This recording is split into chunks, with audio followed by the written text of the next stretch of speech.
It's Tumbleweeda without a hat because it's a good hair day. So, I don't want to mess up the good hair. I'm visiting my friend Oakleaf Hydrangea right now. That's Oakleaf Hydrangea. Look how nice. Fully bloomed. I'm actually going to go visit my friend Lacecap Hydrangea, which is my on that whole trip. Maybe not. Maybe I'll have to come back. But here is some Juneberry that I'm gonna eat now. This is Juneberry, fully bloomed. As far as the seeds go, this tree right here. There's a big tree over here. This Juneberry. There's one on this side too. There's one over here too. You could identify the Juneberry because you see that? It's not like one trunk. It's many multiple branches making up. Same thing with that one. Making up the bottom. So, why is this twisting? Let's have some more Juneberry, also known as serviceberry. Those are red, these are purple. I don't want the purple ones. Yeah, but if I don't go to visit my friend Lacecap Hydrangea, you know, the flowers only bloom like for 2 weeks max. You know, like if you miss Mount Laurel, well then that's it. Got like a week. Oh, this bush is covered. Look at this. Oh, you can't see, but all those berries in there. Actually, I'm on an extendo. I can go closer to show you all the berries that are not going to be eaten. These are not going to be eaten. They're just gonna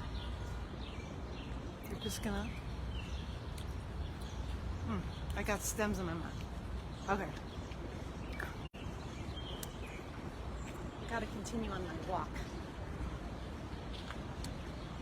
This is my walk. That's a ginkgo biloba. Here's another ginkgo biloba. Ginkgo biloba. This is more serviceberry. More serviceberry over here. Or Juneberry. See, a lot of these trees. Get to know. Why is this twisting around? Get to know all the trees. That's a crabapple on my way. But they've probably been planted on purpose. Planted on purpose. Yeah, it's going to be a while by the time I get to Lacecap Hydrangea, so I better say goodbye for now.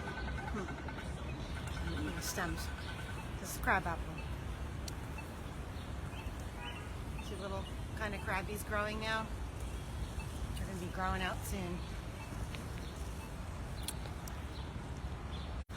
They were nice white or pink flowers. Actually, the crabapple is some of them are even redder than the cherries. That they're unbelievable. Most people think that they're cherries. Who's that? Oh, hey, Joy. You can come on the walk with me. Nature walk today. I just had some Juneberries, and I showed my friend Oakleaf Hydrangea, and I'm going to Lacecap Hydrangea.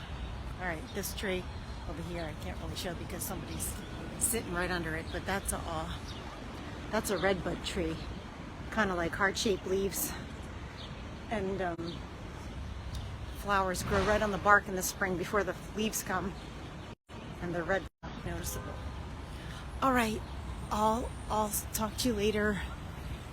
Or maybe I'll make another video once I get to Lacecap Hydrangea. It's Tumbleweeda, and I wanted to say, I've been meaning to say that when you get to be my age, people start doing facial yoga, and the best place to do facial yoga for the jawline is in nature, so that when you're trying to identify a tree, you're looking up and you get automatic jawline facial yoga. So here, this is a silver linden tree. And I know by looking up, that's the one side of the leaf. That's the leaf side that faces out. And then this is the side that faces in. Can you see that it's silver? On this side it's silvery. It's not the same color. And of course those are the bracts hanging down. So that's a lesson in facial yoga. You just look up, identify trees, come out in nature. Your head will be up the entire time. This is an oak tree, right?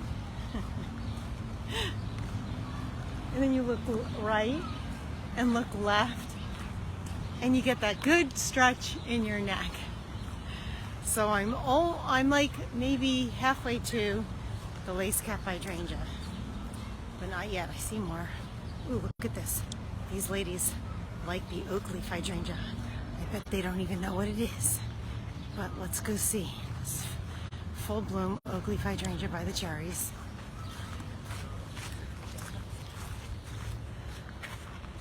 Oak leaf hydrangea.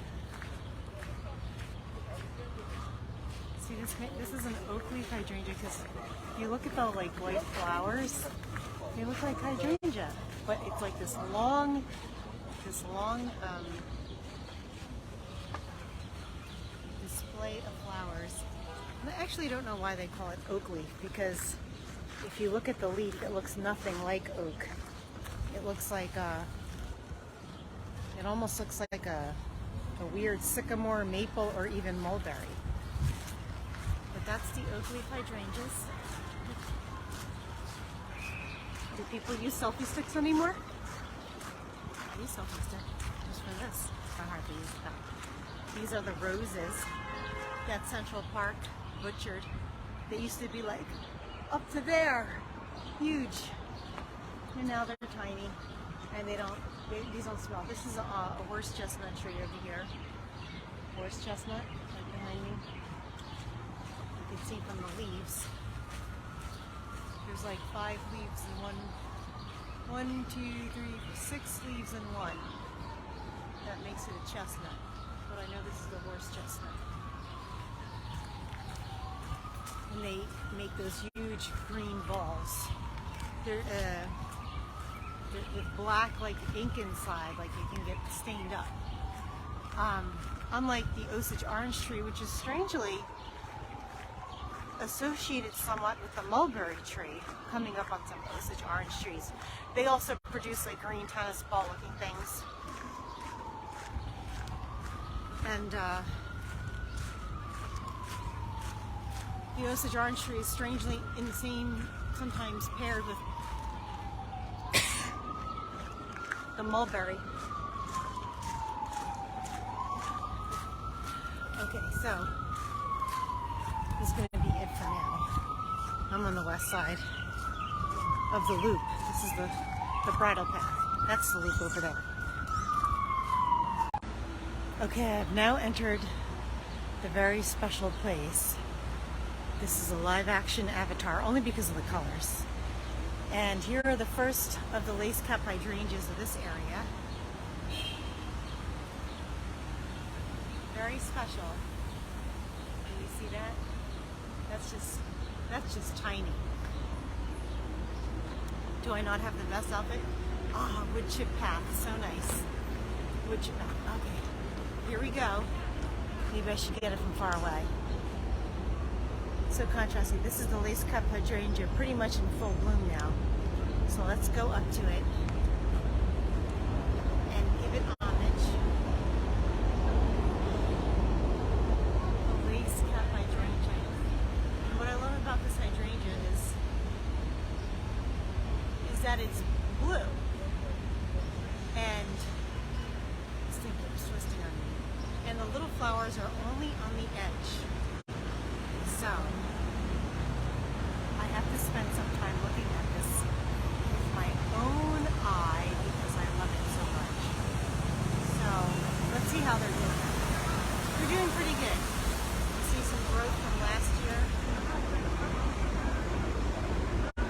And I'll probably do a switch. Let me switch. More control.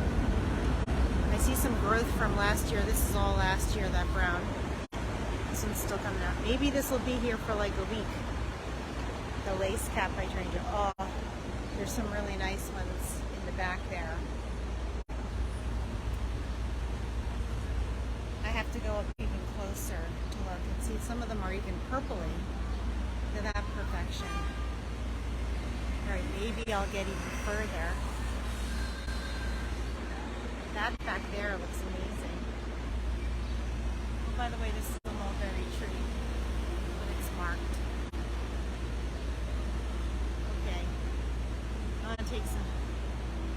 This is the little grove of Lacecap Hydrangea over here. It actually seems like they chopped it down too much. This stuff should be way bigger. Okay, I don't know. It's Tumbleweeda again without a hat. I don't know if I've ever done a Tumbleweeda on this tree, but it's worthy of doing. And I'm going over a fence now, and for a good reason, because they probably don't want people coming near this thing. This is the honey locust with thorns, and I call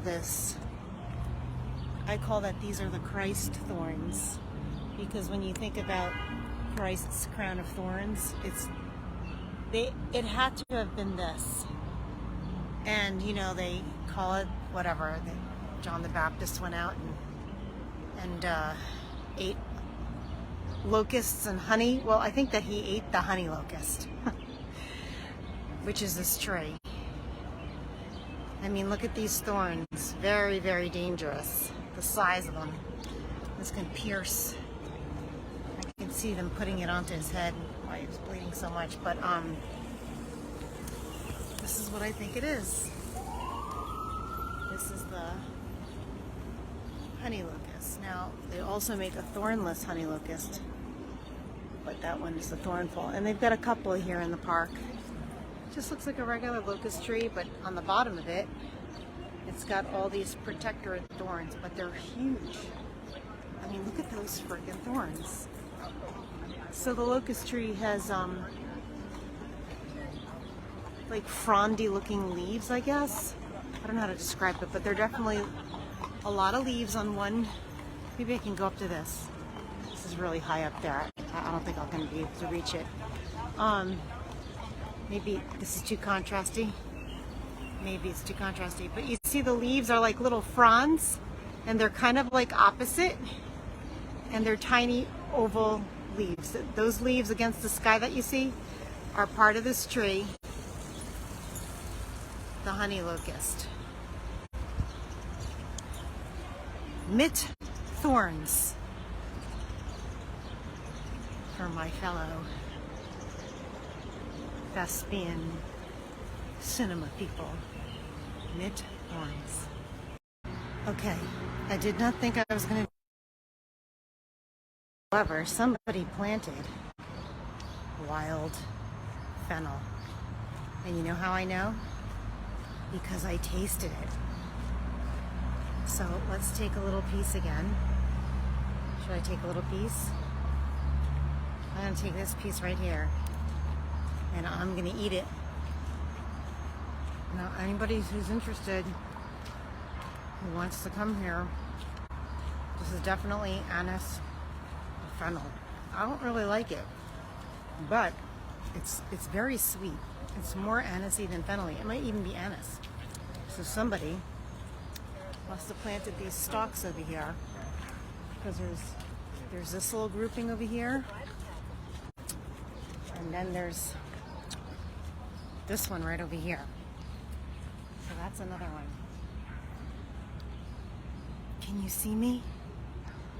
I can't see you. This has been Tumbleweeda with a pit stop. Fennel, the oak leaf hydrangea.